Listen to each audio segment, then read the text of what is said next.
Prontos? Preparados, meus amigos, para se aproximarem um pouco mais da realidade espiritual de Cristo? Neste caso, use a lógica e, principalmente, raciocine mais uma vez junto comigo. Entenda. A palavra de Deus afirma que Deus é amor, mas também é justiça. O sistema religioso acredita que a justiça de Deus seja a justiça condenatória, aplicada por Moisés em sua carnal compreensão. Por que eu digo isto? Simples. Porque a justiça de Deus não faz alusão à lei de Moisés, e sim à graça de Cristo. A graça de Cristo é a justiça de Deus, que é usada para nos justificar. A justiça de Deus não nos condena, ela nos absolve dos nossos pecados. Então podemos ver que a justiça de Deus não é condenatória, porque a justiça de Deus é praticada por Cristo para nos absolver justamente dos nossos pecados. Desta forma, é impossível haver um tribunal de Cristo no último dia para separar os bons dos maus, porque Deus não faz acepção de pessoas. Quem fazia acepção de pessoas era a lei de Moisés, que era uma sombra daquilo que haveria de ser revelado, que nós conhecemos hoje por graça. A graça é a justiça de Deus. E vocês poderão entender o que eu estou tentando repassar a vocês neste momento. Me acompanhe na leitura do Evangelho de Mateus, no capítulo 6, versículo 10. Veja o que o mestre relata. Jesus, ele afirma: venha o teu reino, seja feita a tua vontade, assim na terra como no céu. Sim, esta é a oração do Pai Nosso.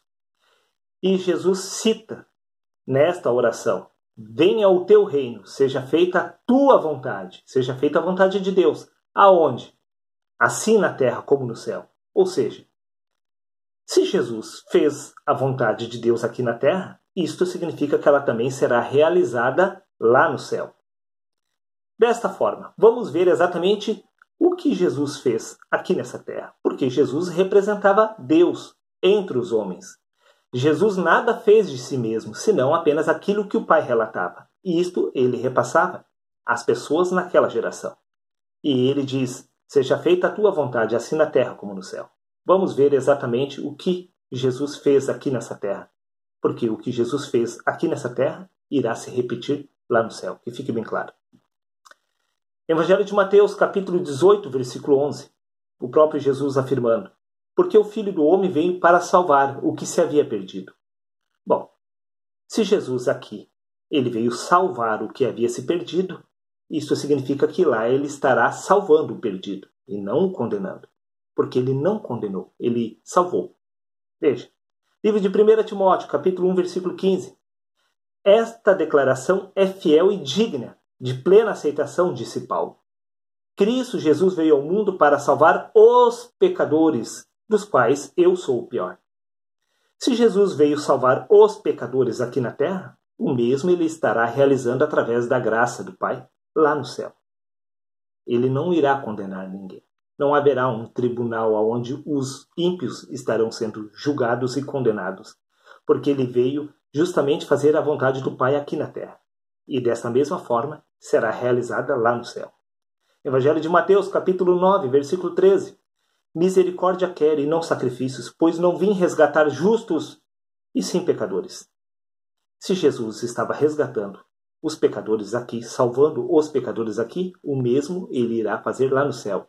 Ele não irá condenar os pecadores, muito pelo contrário, ele irá salvar. Porque, Evangelho de Mateus, deixa eu repetir para ficar bem claro, capítulo 6, versículo 10. Venha o teu reino, seja feita a tua vontade, assim na terra como no céu. Jesus, ele realizou a vontade do Pai aqui na terra, justificando todos os pecadores do qual o apóstolo Paulo era o pior.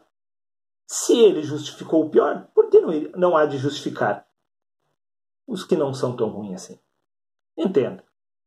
Veja, Evangelho de João, capítulo 3, versículo 17. Porque Deus enviou o seu Filho ao mundo, não para condenar o mundo, mas para que o mundo fosse salvo por ele. Se Jesus estava fazendo a vontade do Pai, salvando as pessoas do mundo aqui, o mesmo estará se repetindo também no céu.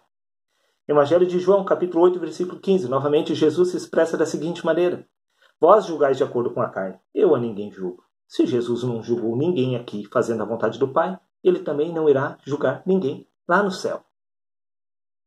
Acho que é mais do que suficiente para fazer você entender até aqui que tudo que é realizado aqui na terra por Deus será repetido lá no céu. Jesus, representando Deus, a ninguém condenou, só justificou. Isso contraria a sua lógica que você aprendeu até aqui, que os pecadores devem serem punidos? Sim, porque se alguém matou um parente meu, Deus irá lhe retribuir. Centavo por centavo ele vai pagar. Naquele dia ele será lançado no inferno. Isto porque o meu senso comum de justiça diz que ele deve pagar porque ele me prejudicou. Mas Deus não pensa como os homens. É na carnal compreensão nossa que nós acreditamos que Deus usará o mesmo senso de justiça aplicado por Moisés no passado. Porque a justiça de Deus se chama graça de Cristo. A graça de Cristo justifica os pecadores. Ela não condena. Ela veio justamente para salvar aquele que havia se perdido. Veja, entenda. No livro de Isaías, capítulo 42, versículo 19, diz, próprio Deus relatando através do profeta Isaías, quem é cego, senão o meu servo? Ou surdo como o meu profeta? Quem é cego como o meu amigo e cego como o servo do Senhor? Bom, Deus está dizendo aqui que tanto os servos, quanto os profetas, quanto os seus amigos eram cegos e surdos. A questão é, você teria a capacidade de julgar um cego por não estar cumprindo exatamente aquilo que você determinou? Você puniria um surdo por não estar compreendendo as suas palavras? Acredito que não. Ora, se tu sendo mau não puniria um cego e um surdo, por que Deus há de nos punir, sendo que nós somos cegos e surdos? Digo cego e surdo na compreensão espiritual. Se nós não conseguimos discernir os assuntos espirituais, porque os assuntos espirituais se discernem espiritualmente. Nós somos carne e sangue. O primeiro homem é nascido da carne, é carne. O segundo homem é espírito. Este homem espiritual é capaz de compreender os planos de Deus. Mas nós que ainda não nascemos do espírito, por que Deus haveria de nos julgar? É porque nós somos maus e acreditamos que tem que ser assim para haver justiça? Ou, por acaso, Deus de fato é mau e pensa como nós? Porque se o próprio Deus disse que é para nós amarmos os nossos inimigos e perdoar aqueles que nos ofenderam, por que Deus não haveria de amar os seus inimigos e não perdoar aqueles que ofenderam a ele? Por acaso nós somos melhores do que Deus? A nossa justiça se sobressai à justiça divina? Entenda. Veja, qual é a nossa real situação perante Deus? Livro de Romanos, capítulo 8, versículo 7. O apóstolo Paulo se expressa da seguinte maneira. Porque a mentalidade da carne é inimiga de Deus, pois não se submete à lei de Deus, nem o consegue fazê-lo. O homem natural, ele possui uma mentalidade carnal, que impossibilita ele de se submeter à lei de Deus. Ora, se essa carne, essa minha mente natural, ela me impossibilita de chegar até Deus, de fazer a coisa certa, conforme Paulo disse, eu quero fazer o que é certo, mas quando vejo, eu estou fazendo o que é errado. Ora, como eu posso ser condenado por uma natureza que me impede de fazer o que é certo? Eu quero fazer o que é certo, mas eu vejo nos meus membros, como Paulo disse, uma outra lei, guerreando contra a lei do meu entendimento, que me prende debaixo da lei do pecado. Não é porque eu quero, é porque esta natureza, este instinto, é inimigo de Deus. Como que Deus estaria me condenando se eu não tenho escolha? Entenda. Livro de Gálatas, capítulo 5, versículo 17. Porque a carne milita contra o espírito e o espírito contra a carne, porque são opostos entre si. A minha natureza humana, ela se opõe à realidade de Cristo. Não porque eu quero, mas porque isto é da minha natureza. Veja, livro de 1 Coríntios, capítulo 2, versículo 14. Ora, o homem natural não aceita as coisas do Espírito de Deus, porque para ele são loucuras, e não pode entendê-las, porque elas se discernem espiritualmente. Nós, que somos homens naturais, nós não compreendemos o verdadeiro plano de Deus e desta forma distorcemos a realidade espiritual de Cristo na mentira da carne. Porque as coisas espirituais se discernem espiritualmente. O homem natural não consegue discernir os assuntos do espírito, porque ele é cego e surdo espiritualmente falando.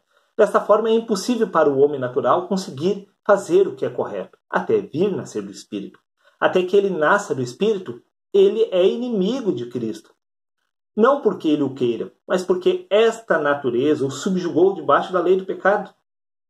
Esse pecado se encontra em meus membros. É este pecado, essa natureza pecaminosa, essa essência deste ser natural que me impede de me aproximar de Cristo. Involuntariamente, eu não tenho escolha. Por isso, dependo da graça de Cristo, do favor imerecido do Criador. Porque não há um único justo sobre a face da terra. Todos somos pecadores. E se dissermos que não temos pecados, fizemos Deus de mentiroso. Neste caso, podemos entender que Deus não irá condenar-nos a um juízo eterno. Porque Deus sabe que todos nós fizemos o que fizemos porque ainda não nascemos do Espírito. Deus não agirá como um justo juiz, separando os bons dos maus, condenando os maus e justificando os bons, porque não há um único bom, não há um único justo. Deus não faz acepção de pessoas. Entenda, todos se encontramos em pecados, tudo foi encerrado sobre o pecado, a fim de que Deus usasse de misericórdia para nos justificar através da graça de Cristo. A graça de Cristo não é uma lei condenatória. É uma lei que foi dada por Deus para nos justificar. Este é o plano da salvação. Deus enviou os profetas, enviou a seu Filho Jesus e enviou os apóstolos para que eles nos abrissem o entendimento, para compreendermos que não há necessidade de Deus nos condenar, porque nós já estamos condenados a retornar ao pó da terra. A mensagem da salvação é que nós devemos nascer do Espírito, para assim não retornarmos ao pó, e sim a Deus. Porque somente o Espírito irá retornar para Deus. Mas o homem que ainda não nasceu do Espírito é apenas carne. A carne inevitavelmente irá retornar ao pó. O homem natural já está condenado pela sua própria natureza, porque o homem natural é apenas pó e irá retornar ao pó.